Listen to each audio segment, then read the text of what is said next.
Pak Amin Rais waktu itu menjadi ketua MPR. Tapi Pak Amin Rais dengan husnudzonnya, karena memang baru menjatuhkan Pak Harto yang sudah luar biasa itu, sehingga husnudzon terlalu tinggi, sehingga orang-orang yang punya hidden mission di belakang itu membuat sebuah perencanaan amandemen yang di situ menjadi pijakan untuk berikutnya sampai nanti kemenangan untuk menjajah Indonesia. Secara nyata dalam sejarah bahwa etnis Cina, mohon maaf, itu dari awal menyatakan kami bukan bangsa Indonesia. Kami bukan bangsa Indonesia. Kami menolak kebangsaan Indonesia. Kami cukup menjadi warga negara Indonesia dan minta 2 warga negara.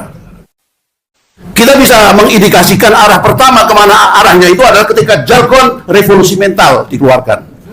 Begitu ada jargon revolusi mental, kita sudah menilai kemana arahnya ini akan dibawa kemana.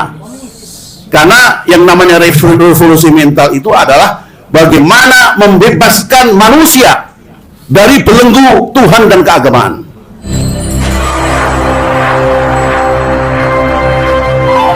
Bismillahirrahmanirrahim. Assalamualaikum warahmatullahi wabarakatuh.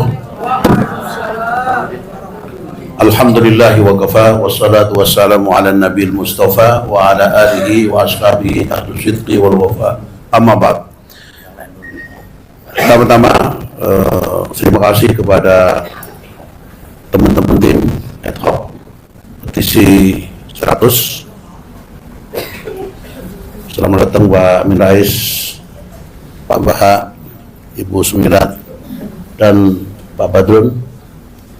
Mudah-mudahan pertemuan ini mendapatkan ridho dan keberkahan dari Allah SWT yang berikutnya akan mengantarkan kepada kemenangan bangsa Indonesia. Amin. Apa yang kita alami, kerusakan yang kita saksikan di negeri kita bukan suatu perencanaan yang setahun, 2 tahun, 3 tahun. Ini sudah by design, mungkin juga berpuluh-puluh tahun pasca daripada imperialisme. Dan itu berlanjut, berestafet, tapi mereka tidak pernah berhasil. Maka sebetulnya kekuasaan dan kerakusan mereka yang ditunjukkan sekarang ini adalah merupakan desain yang sudah lama direncanakan. Dan titik awal daripada skenario mereka untuk menjajah dan untuk menguasai Indonesia ini, baik secara politik, secara ekonomi, secara ideologi, itu bermula daripada 98. Maka 98 itu adalah titik kulminasi daripada kemarahan masyarakat yang Orde Baru itu terlalu lama dan sudah mulai banyak pelanggaran-pelanggaran yang dilakukan. Tapi di samping itu, kesempatan yang sangat manis adalah kesempatan menjatuhkan Orde Baru dengan mempersiapkan untuk perencanaan ke depan, berapa puluh tahun ke depan. Mereka sudah rancang. Maka dalam menjatuhkan Orde Baru itu sebetulnya bukan satu komponen, tapi beberapa komponen ideologis yang mereka bersatu menjatuhkan Soeharto. Maka yang mereka lakukan pertama adalah amandemen konstitusi. Melalui situlah mereka mulai. Yang kebetulan Pak Amin Rais waktu itu menjadi ketua MPR. Tapi Pak Amin Rais dengan husnudzonnya, karena memang baru menjatuhkan Pak Harto yang sudah luar biasa itu, sehingga husnudzon terlalu tinggi, sehingga orang-orang yang punya hidden mission di belakang itu membuat sebuah perencanaan amandemen yang di situ menjadi pijakan untuk berikutnya sampai nanti kemenangan untuk menjajah Indonesia. Ya, saya kira ini kita rasakan. Contohnya saja, dalam pasal 6 ketika seorang presiden, kalau dulu sebetulnya adalah pribumi asli, ya kan, beragama Islam dulunya. Lalu kemudian Islam dihilangkan. Yang sisa adalah pribumi asli bangsa Indonesia. Kemudian ketika di amandemen maka hilang menjadi apa? Warga negara Indonesia. Artinya apa? Mereka mempersiapkan supaya yang menjadi presiden tidak harus pribumi, bisa juga orang asing atau orang WNA turunan. Kenapa? Karena secara melek-melek, secara nyata dalam sejarah bahwa etnis Cina, mohon maaf, itu dari awal menyatakan kami bukan bangsa Indonesia. Kami bukan bangsa Indonesia. Kami menolak kebangsaan Indonesia. Kami cukup menjadi warga negara Indonesia dan minta 2 warga negara.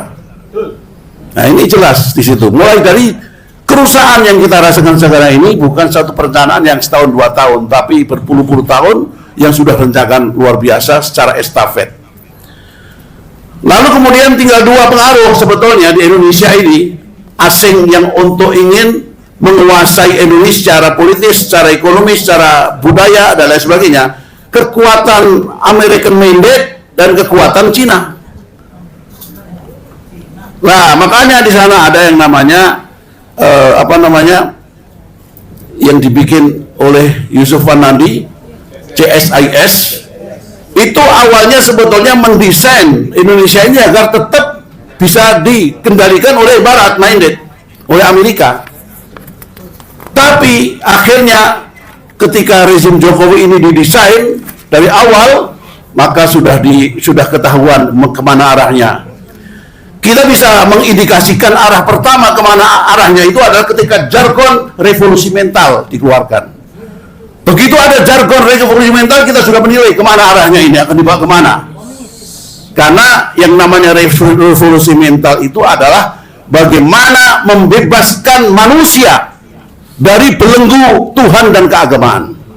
Itu revolusi mental namanya, supaya dia menjadi rakyat yang tidak ada belenggu sistem agama dan sistem ketuhanan. Itu revolusi mental.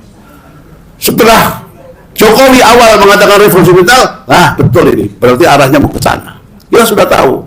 Dan sekarang sudah terus, sampai dulu sudah terindikasi ingin minta maaf kepada PKI. Kita tolak, kita demo habis-habisan. Sampai Luhut sebagai Menteri Menko Polhukam kita dan mengatakan tidak mungkin kita akan minta maaf kepada PKI. Saya sebagai menteri pasti bisa ditembak oleh tentara, oleh bawahan saya kalau rezim ini meminta maaf kepada PKI. Tapi nyatanya lambat laun sekarang sudah sampai pada kesimpulan itu.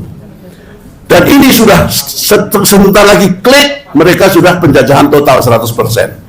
Masih ada 10% lagi kita bernafas untuk melawan dan untuk menggagalkan mereka.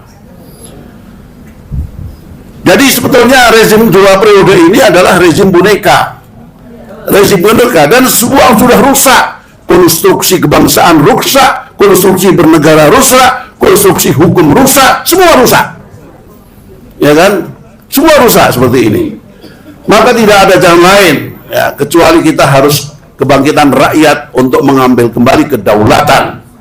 Kedaulatan di tangan rakyat, karena sekarang ini kedaulatan di tangan partai politik yang bersegerombolan mereka itu yang menang, yang merasa menang, padahal menang. Itu kedaulatan di tangan mereka. Kita harus berjuang semaksimal mungkin, merapatkan barisan untuk mengambil alih kembali kedaulatan di tangan rakyat.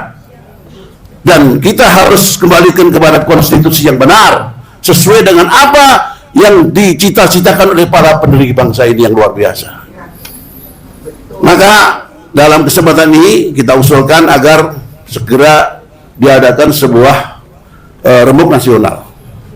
Rembuk nasional, tokoh-tokoh semua komponen, jadi kita bikin tim ad hoc untuk kita keliling ke provinsi, minimal 15 provinsi kita koordinasi, ya kan, supaya ini satu suara. Kita harus keliling, ada tim ad hoc yang keliling, kita sosialisasi. Intinya adalah we don't trust, kami tidak percaya. Karena kami tidak percaya, kembali lagi ke tangan saya, ke tangan rakyat ya. We don't trust with regime. We don't trust you atau the regime. The regime. Jokowi. Ya. Jokowi. We don't trust with regime, with Jokowi, with regime. Karena dosanya bukan Jokowi saja. Di belakangnya Jokowi ini otak-otaknya banyak ini. Nah, itu yang harus kita dongkel, kita kembalikan kepada tangan kita lagi. Saya kira itu mungkin sambutan dari saya.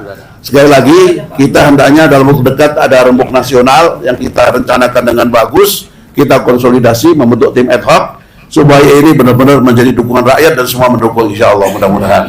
Baik, tepuk tangan. Assalamualaikum warahmatullahi wabarakatuh. Waalaikumsalam warahmatullahi wabarakatuh.